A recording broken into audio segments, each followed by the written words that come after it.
Hello everybody, welcome to another chess video. I'm going to attempt to keep this under 20 minutes, I may not succeed. This is my third game in the British Championship qualifying rounds, and it's game 3 of 5. I was on 100% going into this game, but I'm playing a very strong player, Peter Finn, who is English rated about the equivalent of around 2150, 2200. But his actual FIDE is lower because I don't think it's had enough time to catch up to how strong he really is. And I've seen him play once before, and he definitely played better than his rating of FIDE. So I was black, and I needed to surprise him. So I prepped a little bit before the game and saw he always played e4. And he hadn't performed too well against c5, but just in case he had prepped for a Sicilian, I surprised him with the move knight f6, where it can get incredibly complicated and can produce very unique positions. But he played a sensible move, e5, which will essentially lead us into a Alapin Sicilian with c3. So it's the Alapin by transposition. Knight c6, d4, I trade. Sometimes you don't need to trade and can play e6 first, but I'm very comfortable with this position, and there's a few interesting lines that can result from this, and I was fairly certain he would not know as well as me how to play this out.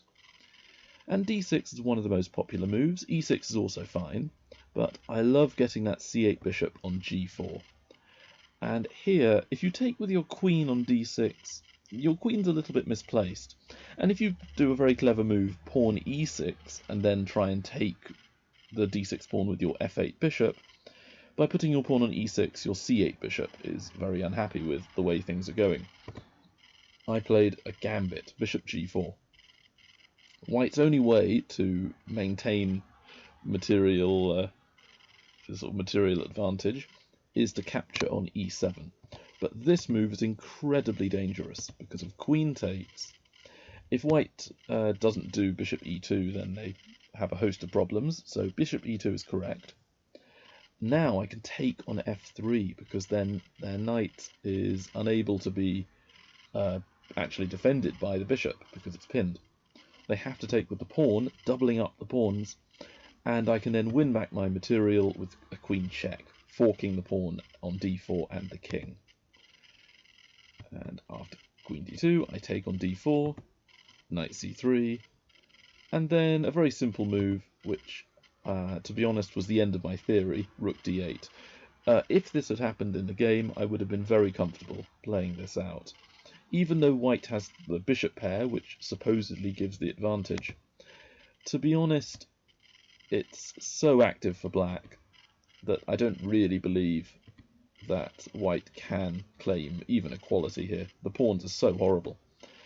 And I could take the bishop as well on e2, simply removing white's bishop pair. But I think possibly castling is strongest, and I can take the bishop next go because if the bishop really goes anywhere, it's not defending f3 anymore, and bishop d1 just looks absolutely abysmal, to be honest, and devoid of hope. This would have been very nice for me, but Peter did not wish to challenge me in a line that he probably doesn't know that well, so he chose a very sensible move. Instead of capturing my pawn, he played the very strong bishop e2. I was then able to play e6, and I now have no downside to my position. He's got an isolated pawn on d4. My knight's blockading the isolated pawn. So if things continue as they are, I will have a structural advantage. My piece activity will be greater than his. My king might be a bit safer as well, because I've got 4 pawns on the king's side. He has 3.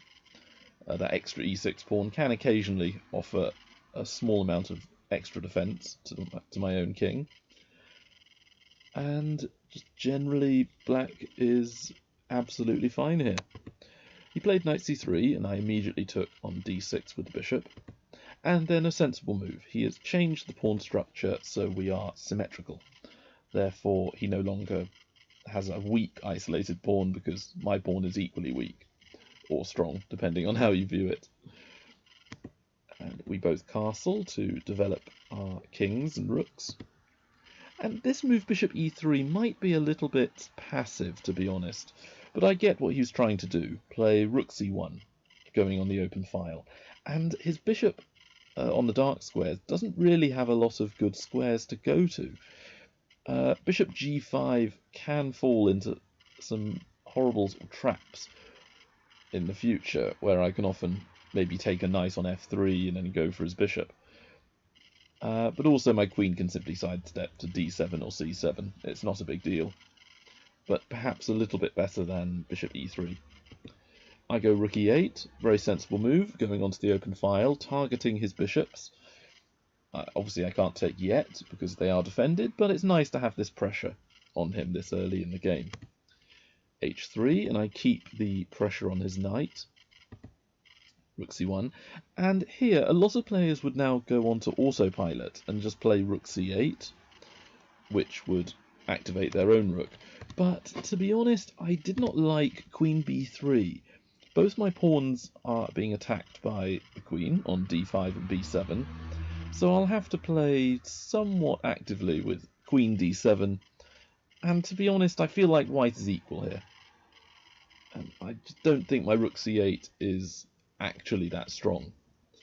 So instead, I chose a different plan, which is a very odd looking move, bishop c7, retreating with a bishop. Can you see what I'm planning to do as black?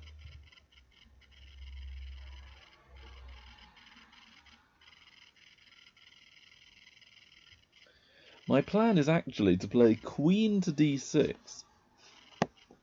and then maybe take the knight on f3, and later on get a checkmate on h2. So that's the eventual plan. And if queen b3, I can play bishop b6, which indirectly defends my b7 pawn, and because my bishop's out of the way, d5 is protected by my queen. And I'm pressuring the d4 pawn as well, where I have plans of possibly taking their knight and then having the ability to take on d4, winning a pawn. Instead, he played a move queen d2, guarding everything. But then again, his queen doesn't feel right on d2 somehow. It feels better on b3 or on a light square. Queen d6, going for a simple checkmate, and he finds a way to stop it, but moves a pawn in front of his king, which can often weaken his position a lot. Now I play rook ac8, because I don't see a way to improve any other piece that is as bad as my rook, so improving my worst piece. King g2, trying to shore up his defences, but his king is definitely weaker than my own. I couldn't really find that good a move here, and I think I made a slight mistake, because bishop g6 to e4 was my plan, next move. I didn't really work it out at this moment. So I tried a simple move to help my king with h6, giving a square h7, just in case way in the future I'm ever checked on, say, e8 or d8 with a rook or queen. I can sidestep with king h7. But to be honest, bishop g6 is definitely a better move, allowing him to develop another piece more actively. Rook fc1, d1 I mean. Bishop g6, going for a trap. And his move just feels very, very artificial. Knight to e1. I think the plan was knight to d3 and then going to c5. But retreating your knight like this is asking for trouble. It looks like he's found it after bishop a5. His queen has no squares, but white has a resource, which I did see, and this led me to not playing this bishop move. How does white save their game and emerge with the advantage?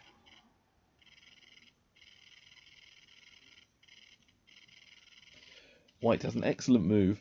Rook takes knight, attacking my queen, going for a counterattack, and also removing the defender of my bishop. So if I take their queen, they will take my queen, and they've won a knight. And if I take their rook, which is the best move, they can grab the bishop, and they've won 2 pieces in exchange for a rook, which is a favourable trade. Therefore, with the same idea of this trap, I played queen e7, so that rook takes knight would no longer attack my queen, and they would not be able to save their own one.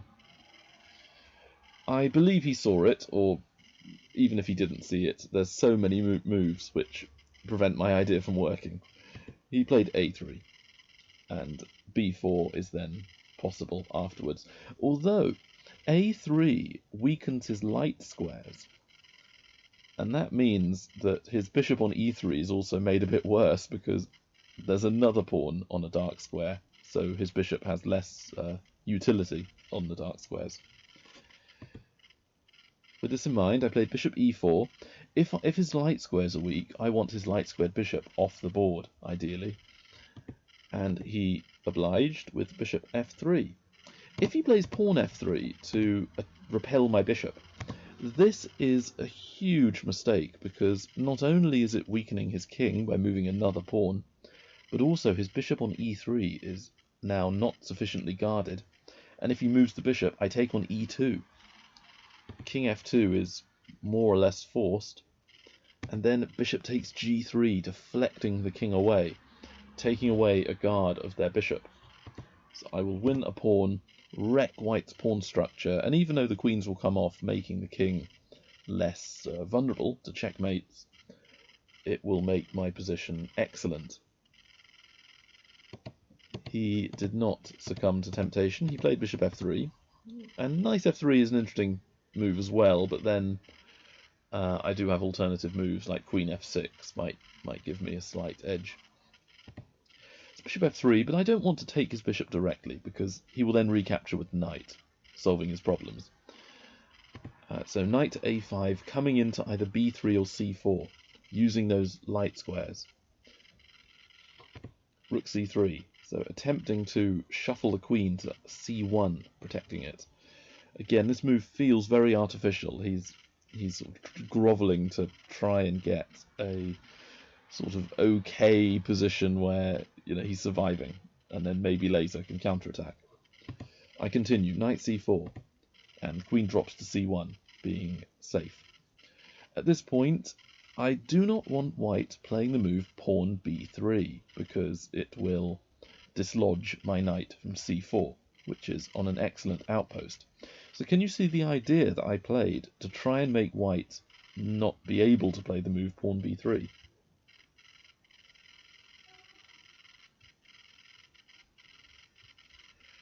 Bishop a5. What this does is it gives white a horrible choice to make. They can either give up their exchange by losing the rook for a bishop or knight. They can play rook b3, therefore pawn b3 is illegal, or he can do the move played in the game, b4. But then, obviously, the pawn on b4 cannot retreat to b3.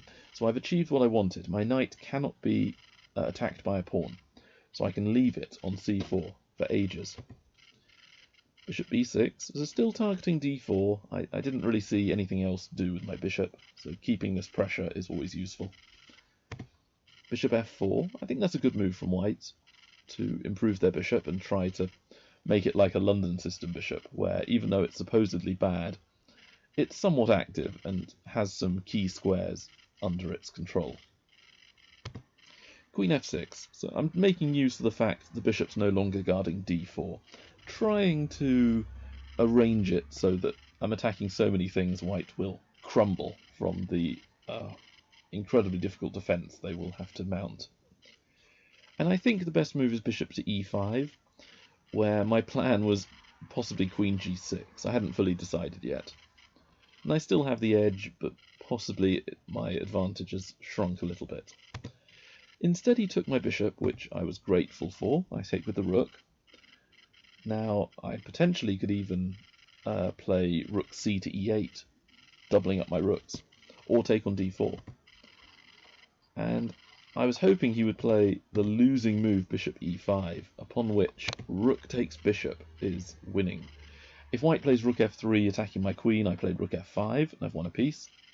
The only other move is to take my rook, and then checkmate is going to happen with queen f2, queen g1. So my bishop and queen team up in a brilliant manner to win the game. Similar to how all those moves ago they were trying to team up to mate on h2 instead. So in the match, knight f3 was played, which I think is probably the best move, improving the knight. And I could play rook to e2 here to put my rook on the second rank, lining up with the king and potentially having some things going on.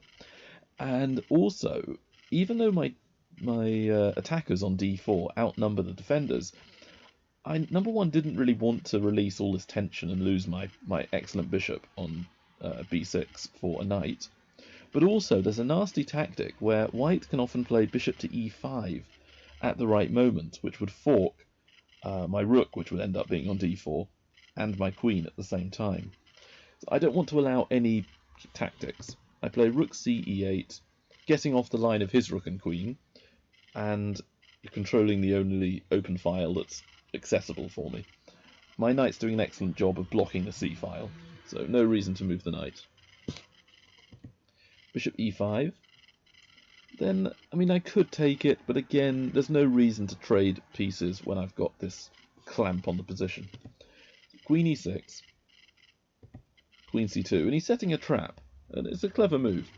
It looks like the queen is simply doing nothing, and he's desperately attempting to stop rook e2. But his plan is to actually take on c4 with his rook. When I take back with my pawn, my rook will no longer be guarded on e4. So he'll lose his rook on c3 for my knight and my rook on e4. So he'd win a piece. I see it. So play queen c6. My queen is doing a kind of x-ray defense of my rook. So even when my pawn moves out the way, it would be defending it. And also guarding my knight, just in case white chooses to sacrifice the exchange with rook takes c4. I can take with the queen or the pawn. Probably the queen would be a lot better, actually, because then white could play d5 and it would get awkward. But he plays knight d2, which unfortunately is losing. I didn't see the best move on the board, which was rook e2, which I probably should have seen, but I saw an excellent move, which is completely winning anyway, and it's a lot more direct. Therefore, I couldn't see anything more forcing, and it looked completely winning anyway, so I played it. What did I play as black to win the game?